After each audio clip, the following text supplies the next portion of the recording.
Hello and welcome back friends. Continuing with our series on speaking, आज हम बात करेंगे कि स्पीकिंग टेस्ट में आपको किन पैरामीटर्स के थ्रू इवैल्यूएट किया जाता है।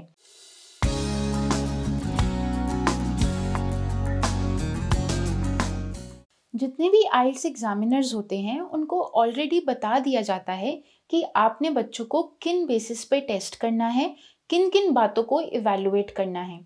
तो जब आप अपना स्पीकिंग का टेस्ट दे रहे होते हैं, मतलब आपके आंसर्स आप दे रहे होते हैं या आपकी कॉन्वर्सेशन चल रही होती है एग्जामिनर के साथ, एग्जामिनर आपको साथ साथ इवैल्यूएट भी करते हैं। बहुत ज़्यादा ज़रूरी है कि आपको पता हो कि ये मार्किंग क्राइटेरिया क्या है। इस मार्किंग क्राइटेरिया के जितने भी पैरामीटर्स हैं, प्रैक्टिस करते समय आपने ट्राई करना है कि इन पैरामीटर्स को आप फुलफिल कर रहे हैं, क्योंकि जो आपको मार्क्स मिलेंगे, जो आपको स्कोर मिलेगा या जो बैंड मिलेगा, वो इन्हीं के बेसिस पे मिलेगा।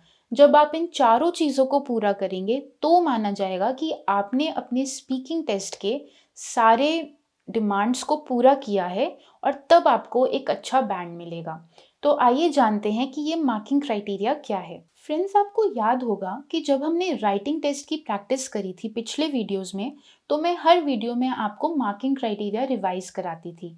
लेकिन यहाँ पर जो स्पीकिंग के लिए मार्किंग क्राइटेरिया है वो डिफरेंट है। तो सबसे पहले तो आपने दोनों के बीच में कंफ्यूज नहीं होना है। मतलब जब आप अपना स्पीकिंग का टेस्ट दे रहे होंगे और आप अपने दिमाग में मार्किंग क्राइटेरिया को रिवाइज करेंगे, तो याद रखिए गलती से राइटिंग के मार्किंग क्राइटेरिया को रिवाइज मत करने लगिएगा। इस वाले मार्किंग क्राइटेरिया को आपने स्पीकिंग टेस्ट के दौरान याद रखना है। अक्सर मेरे स्टूडेंट्स ये गलती कर देते हैं and that is why I am pointing it out. चलिए पढ़ते हैं कि हमारा मार्किंग क्राइटेरिया क्या होता है। सबसे पहले फ्लुएंसी एंड कोहेरेंस, मतलब आप जो बात कर रहे हैं, जो कॉन्वर्सेशन कर रहे हैं, उसमें फ्लो होना चाहिए, वो फ्लुएंट होनी चाहिए। फ्लुएंसी का क्या मतलब होता है? कोई भी इंग्लिश मूवी देखिए, उसमें जो स्पीकर्स होते हैं, जो इंग्लिश में बात करते हैं, वो बहुत ही फ्लुएंट होते हैं इंग्लिश में। अगर आपकी फर्स्ट लैंग्वेज हिंदी है या पंजाबी है, तो आपको बोलने से पहले बहुत ज़्यादा सोचना नहीं पड़ता। इसको हम कहते हैं फ्लुएंसी। मतलब जब जो शब्द हैं किसी भी लैंग्वेज के, वो इमीडिएटली हमारी ज़ुबान पर आ जाएं, तो उससे बनती है फ्लुएंसी। फ्लुएंसी का ये भी मतलब होता है कि आप जो बात कर रहे हैं उसका मतलब कितना ज़्यादा सामने वाले को समझ आ रहा है।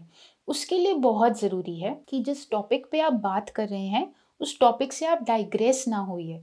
डाइग्रेस का मतलब है कि मान लीजिए आपसे कहा जाता है कि आप बिल्डिंग्स के बारे में या माउंटेन्स के बारे में या फिर टुंड्रा रीजन, आर्कटिक रीजन के बारे में बात कीजिए, और आप उसके बारे में बात कर रहे हैं। आप पोलर बियर्स के बारे में बात करते हैं, आप बात करते हैं कि आइस कैप्स कितनी सुंदर लगती हैं, और अचानक से आप बात करने लगते हैं क्लाइमेट चेंज की, और क्लाइमेट चेंज की बात करते करते पता नहीं कहाँ पहुँच जाते हैं।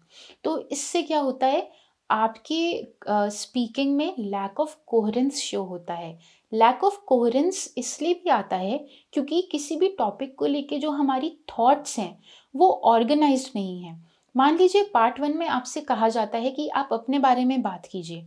अगर आपने किसी से कभी भी अपने बारे में बात ही नहीं करी या कभी बैठकर ज़िंदगी में सोचा ही नहीं कि मैं क्या हूँ और मेरा बैकग्राउंड कैसा है और उसका क्या महत्व है, तो आप इन सारी बातों को इमीडिएटली नहीं कर पाएंगे।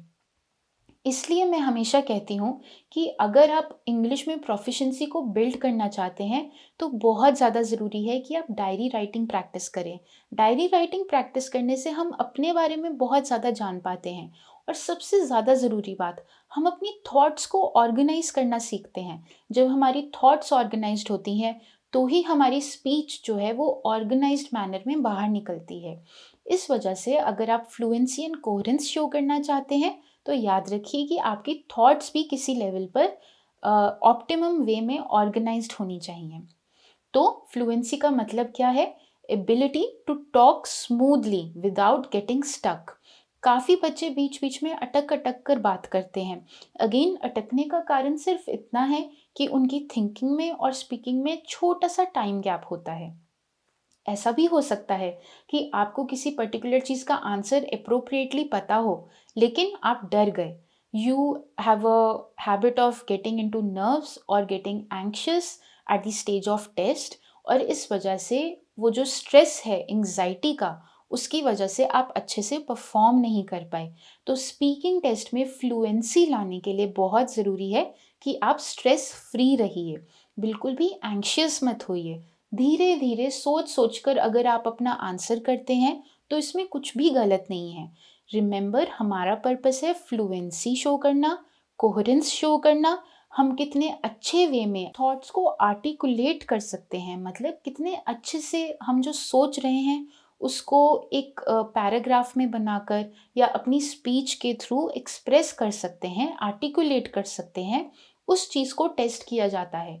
इसी के आपको मार्क्स मिलते हैं। आपसे जो पूछा गया है उसके बारे में तो आप आंसर कीजिए ही कीजिए, साथ ही याद रखिए कि अगर आप थोड़ा सा टॉपिक से इधर उधर चले भी जाते हैं तो उसके मार्क्स नहीं कट होंगे, क्योंकि हमारा पर्पस यहाँ टास्क अचीवमेंट नहीं है।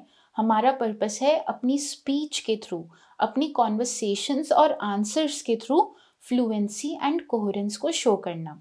उसके बाद आता है लेक्सिकल रिसोर्स, मतलब आपकी वोकैबुलरी रेंज कितनी अच्छी है, आप कितने ज़्यादा सिनोनिम्स और एंटोनिम्स और सुपरलेटिव्स, एडजेक्टिव्स, वर्ब्स, एडवर्ब्स को यूज़ करते हैं अपनी स्पीच में। ये सारी चीज़ों के आपको अलग से मार्क्स मिलेंगे। तो याद रखिए कि एक वोकैबुलरी का पेज निकाल लीजिए। उस वोकैबुलरी पेज पर हर रोज़ 3 वर्ड्स को याद करने की कोशिश करिए और उन 3 वर्ड्स को हर रोज़ शीशे के सामने खड़े होकर अपनी स्पीच में लाने की कोशिश करिए। अपनी थिंकिंग का प्रोसेस बनाने की कोशिश कीजिए। इससे आपका लेक्सिकल रिसोर्स बिल्ड होता है। उसके बाद ग्रामर रेंज एंड एक्यूरेसी। अब जब हम लिखते हैं किसी चीज़ को तो ग्रामर रेंज एंड एक्यूरेसी को शो करना, डिमॉन्स्ट्रेट करना और भी ज़्यादा डिफ़िकल्ट हो जाता है। लेकिन जब हम बोल रहे हैं तो ग्रामर, एक्यूरेसी और रेंज का क्या मतलब है? इसका सिंपली इतना सा मतलब है कि आप अपने ए, एंड, द को कैसे यूज़ कर रहे हैं, सही यूज़ कर रहे हैं या गलत यूज़ कर रहे हैं, correct form of verb and tense use कर रहे हैं या फिर नहीं, अपने सुपरलेटिव्स को कैसे यूज़ कर रहे हैं, मतलब कि ऐसे वर्ड्स जो दिखाते हैं कि आप किसी पर्टिकुलर चीज़ को लेकर एकदम top of the game feel करते हैं, उसको हम कहते हैं सुपरलेटिव्स। अब यहाँ पर आपने एक और चीज़ का ध्यान रखना है। आजकल के टाइम में जब रैप सॉन्ग्स बहुत फेमस हो गए हैं, मूवीज़ बहुत फेमस हो गई हैं, अर्बन स्लैंग बहुत फेमस हो गया है, सारे लोग उसको बहुत कॉमन स्पीच में यूज़ करते हैं। लेकिन जब आप अपना टेस्ट दे रहे हैं तो आपने इन स्लैंग्स को यूज़ करना अवॉइड करना है। उसके लिए आप एक लिस्ट बना लीजिए उन वर्ड्स की जो आपको लगता है कि आप रोज़मर्रा की ज़िंदगी में यूज़ करते हैं स्लैंग्स के तौर पे। तो धीरे धीरे आपको पता चल जाएगा, यू विल बिकम अवेयर कि आप कौन से स्लैंग्स को यूज़ करने के ज़्यादा प्रोन हैं, और फिर उसको धीरे धीरे अपनी स्पीच में से कट करना शुरू कर दीजिए। याद रखिए कि पार्ट 1 में अगर आप स्लैंग्स को यूज़ करते हैं तो इतना कोई बड़ी बात नहीं है, लेकिन part 2 and 3 are very important, और उसमें आपको बिल्कुल ध्यान रखना है कि आप स्लैंग्स को यूज़ ना कीजिए। After all, slangs are not part of standard English. अब बात करते हैं प्रोनंसिएशन की।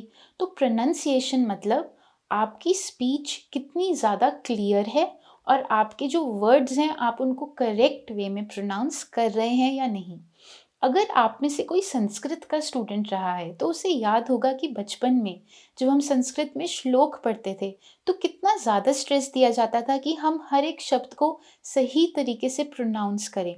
उसी तरह इंग्लिश में या फिर किसी भी लैंग्वेज में प्रोफिशिएंसी हासिल करने के लिए ज़रूरी है कि उनकी जो यूनिक प्रोनंसिएशंस हैं हम उनको सीखने की कोशिश करें।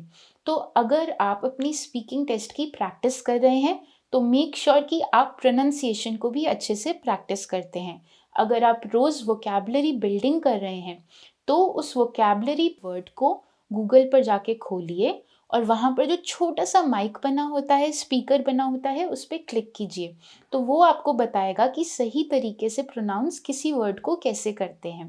तो जब आप ये सारी चीज़ें करेंगे, fluency and coherence, lexical resource, grammar range and accuracy along with pronunciation, जब आप ये चारों चीज़ें एक साथ करेंगे तो आपको एक अच्छा बैंड मिलेगा। तो माना जाएगा कि आपने अपने स्पीकिंग टेस्ट के सारी डिमांड को पूरा किया है और वेल प्रोफिशिएंसी दिखाई है अपनी स्पोकन इंग्लिश में। इसके बाद बात करते हैं कुछ ऐसे टिप्स की जो आपको हेल्प कर सकती हैं रोज़ धीरे धीरे अपनी इंग्लिश स्पोकन प्रोफिशिएंसी को बिल्ड करने में। So friends, I have some tips for you. अगर आप उन बच्चों में से हैं जिनकी इंग्लिश बहुत ज़्यादा अच्छी नहीं है, या फिर आप उन बच्चों में से भी हैं जिनकी इंग्लिश अच्छी है लेकिन वो रोज़ इंग्लिश नहीं बोलते हैं, इस वजह से आउट ऑफ प्रैक्टिस हैं, तो ये सारे स्टूडेंट्स इन टिप्स को फॉलो कर सकते हैं।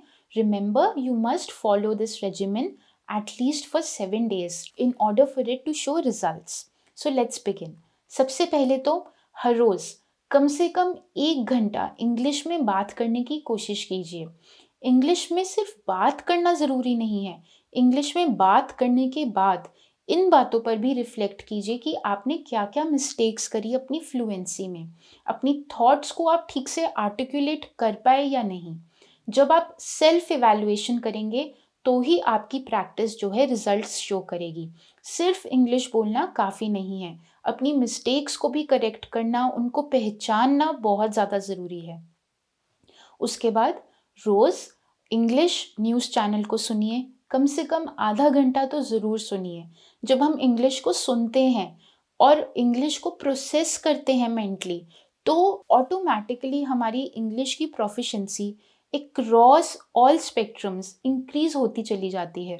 हम इमीडिएटली इसका रिजल्ट नहीं देख सकते, लेकिन अगर आप 1 हफ्ता इंग्लिश में बात करेंगे और इंग्लिश न्यूज़ चैनल पे इंग्लिश में खबरें सुनेंगे, तो डेफिनेटली 1 हफ्ते बाद आप एक बहुत मैसिव डिफरेंस फील कर पाएंगे।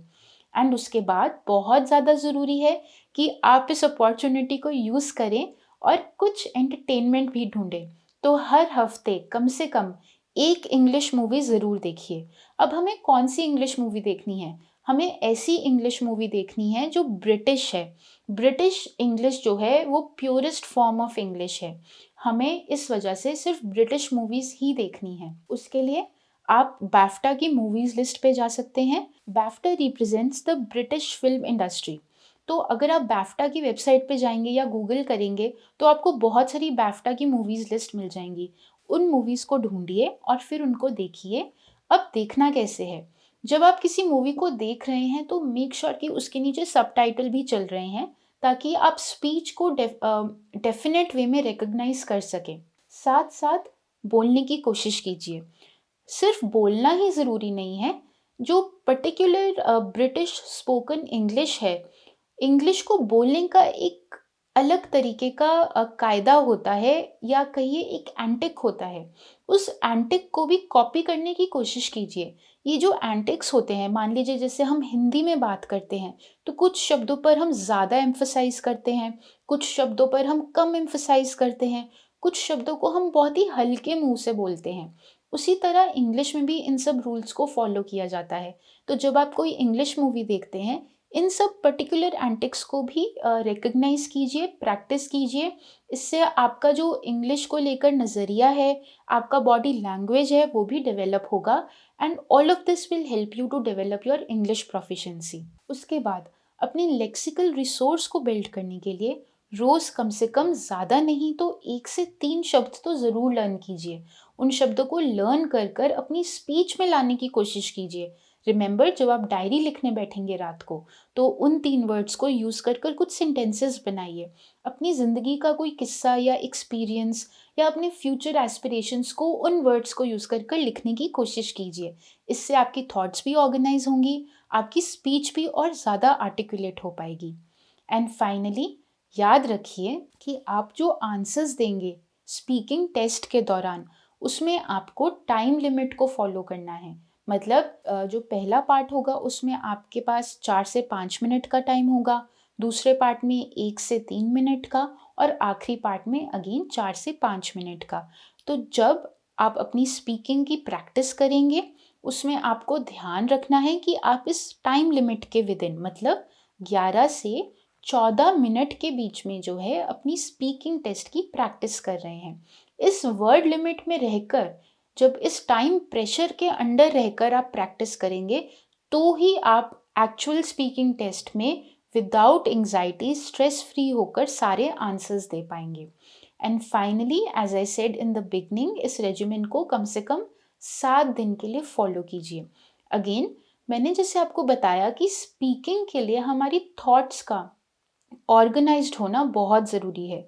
अपनी थॉट्स को ऑर्गेनाइज करने का सबसे अच्छा तरीका है राइटिंग करना और रीडिंग करना। तो रीडिंग के लिए आप रोज़ अगर इंग्लिश एस्से पढ़ते हैं या कोई न्यूज़पेपर पढ़ते हैं, तो वो आपकी बहुत हेल्प करेगा ओवरऑल इंग्लिश प्रोफिशिएंसी को बिल्ड करने में। So these are the tips and tricks that you can apply in order to develop your spoken English proficiency. साथ ही याद रखिए कि एग्ज़ाम के टाइम पर आपको मार्किंग क्राइटेरिया को ज़रूर फॉलो करना है। जब आप पैरामीटर्स को पूरा करेंगे तो ही तो आपको मार्क्स मिलेंगे। So these are the things that you have to keep in mind while preparing for your speaking test. Next video में हम बात करेंगे पार्ट 2 की, उसके क्यू कार्ड्स की और कैसे हम एक मॉडल आंसर बना सकते हैं। So till then stay tuned and stay blessed.